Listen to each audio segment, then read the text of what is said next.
It all started after moving into my new house. Yeah, that's pretty cliché. Believe me, I know, but it's what happened. I never experienced anything supernatural before, and though interested, I never really expected anything to happen to me. I was able to rent the house for pretty cheap. I didn't think anything of it because it was old and not in the best of neighborhoods, so I guessed I just got a good deal. After moving everything in, things were fine for a while. I don't remember exactly when it started because it seemed so minor at the time. I'd leave a light on in the kitchen or the bathroom and come back to find it off. Honestly, I thought I was just forgetting that I turned them off already when I came back. After a while, I began to wonder and started leaving a couple lights on purpose. Sometimes, nothing would happen. Sometimes, I'd come back to find the lights turned off. By now, I figured out that something was off. I wasn't really scared, but just confused. I thought maybe something was wrong with the electronics. I started leaving lights on a bit more often, freaking killed my PG&E bill, because I thought I might be able to get some sign of why they would randomly shut off. That's when it started to take another turn. The first real time I remember something crazy happening was when I left the kitchen and living room light on while I was asleep. I woke up to a deep, rumbling growl coming from the kitchen. Now, from the bedroom, you can see down the hall into the living room, and that room is connected to the kitchen. I remember waking up and thinking that there was an animal or something in my house. I looked down the hall toward the living room to see the light darken. Somebody had flicked off the light from the kitchen.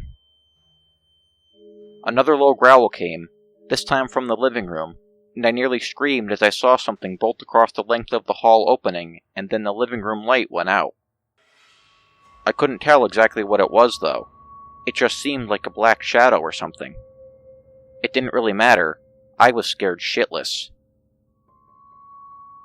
I bolted from my bed then, and threw on the bedroom light, expecting something to be in this room, and getting ready to come after me.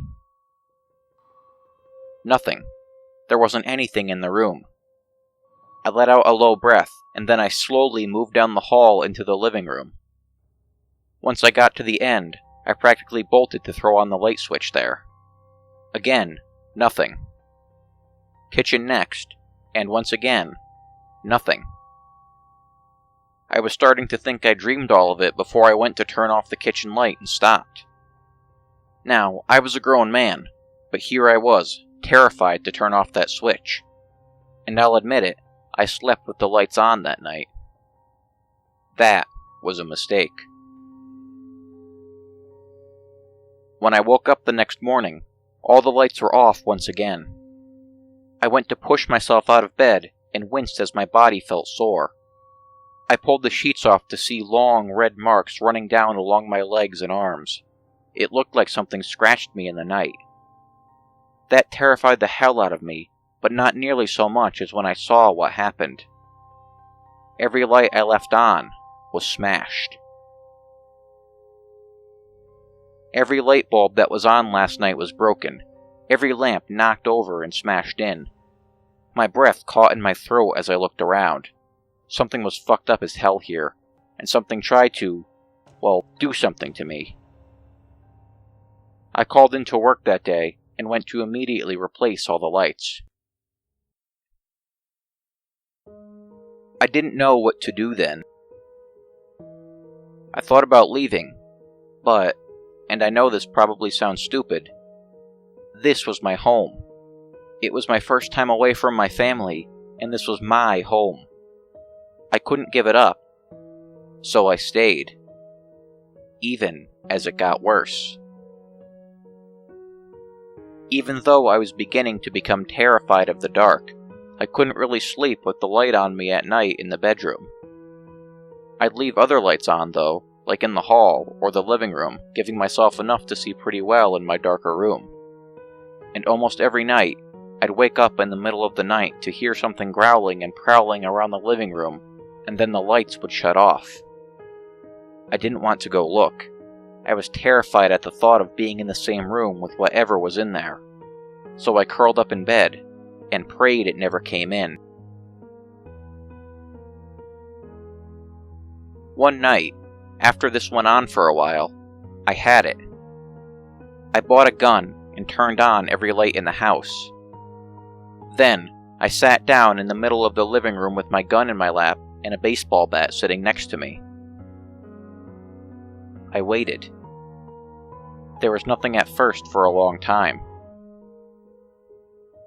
At around 2 in the morning, I began to hear it. Oddly, it was behind me. I turned and peeked toward the hall to my bedroom and could hear that familiar growl. I swallowed and held my gun in one hand and the bat in the other, and slowly began to step around to get a better view of the bedroom from the living room. As I began to get a view of my bed, I heard a loud thump, followed by an inhuman roar. I, being the brave man I was, jumped back and away from the hallway. I wanted to end this all, but dear God, I didn't want to deal with that thing. I could hear tearing and smashing, and I don't know how I caught it, but I did manage to hear an audible click. And then, nothing. Slowly, I went to peek down the hall, and the light was off once again. A deep breath, and I ventured forth, my weapons ready. When I came to my bedroom and flicked the light back on, I gasped. My bed was ravaged, torn completely apart. It was like some animal had jumped into it and just ripped it to shreds. I stepped forward to look at what was left of my bed, and just stood in shock for who knows how long. It wasn't until I heard the sound of a familiar growl that I turned around. Standing near my door, right at the light switch, was when I finally saw it. It was a man, a white and rotting man with a mangled body that looked like he had once been a dog's chew toy, staring at me. I was too in shock to even raise my weapons. He stared at me for just a moment, and then flicked off the light. I screamed. I'm not even ashamed to admit it. I screamed and bolted. I didn't care where that man had been standing. I ran right past where I had seen him, swinging my bat like a madman. I nearly put a hole in the hallway as I ran into the safe light of the hall.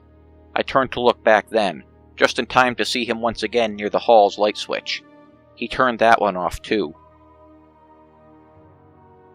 By then, I didn't want to fight. I wanted to be safe. I burst past the living room and into the brightness of my kitchen. I heard the sound of growling and scratching nearly all around me then, and I knew he was coming back. I looked back to once again see that mangled and rotten corpse of a man turn off another light with a broken finger and plunge me into terrifying darkness. I broke for the living room. This was going to be my final stand. I'd have to fight here. I drew close to the standing lamp that was my last line of defense. It hated the dark, so I'd stay right here, next to this comforting standing lamp. I waited for it to turn off, but it never did.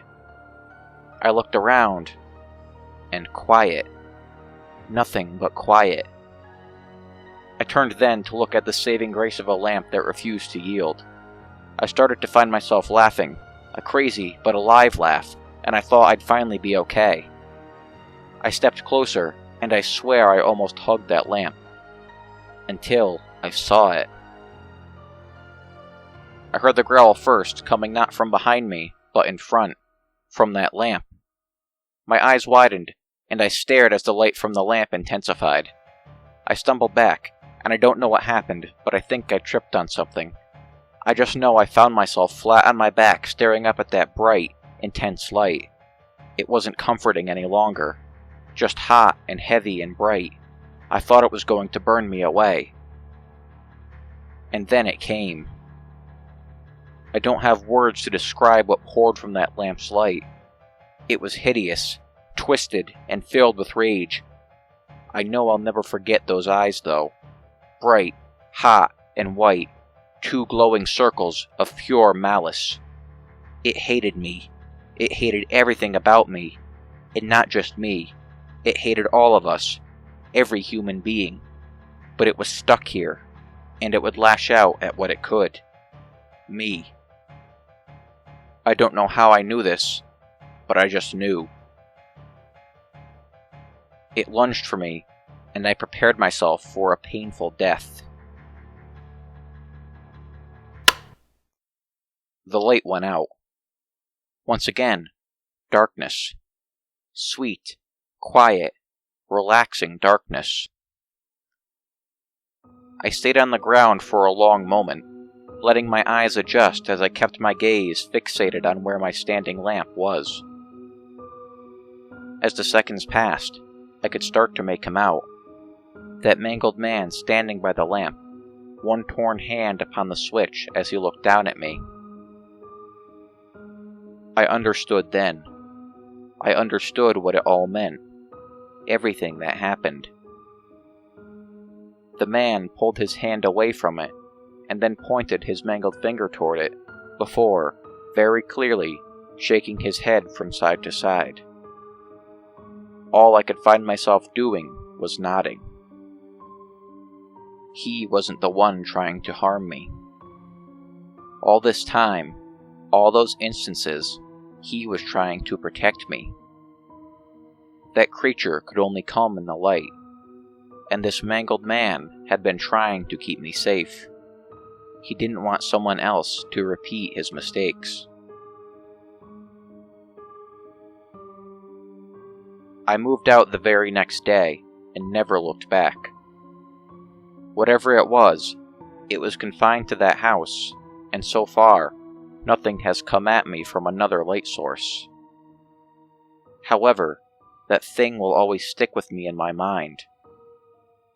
Every night, in my new apartment, I made a habit of wandering around the house, making sure every light is off, every curtain is closed, and made sure to plunge myself in quiet, comforting, and safe pitch darkness.